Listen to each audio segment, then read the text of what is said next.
I received a notification from Hanin via the Issue Management app.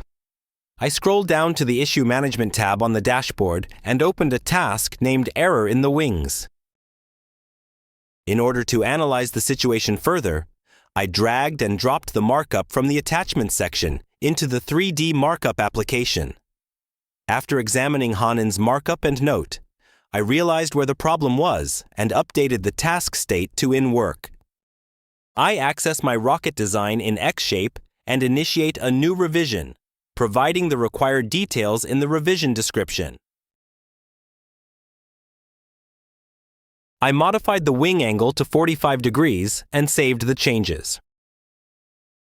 Returning to the Issue Management tab, I included an explanatory comment in the comments section, and then updated the task to the In Approval status.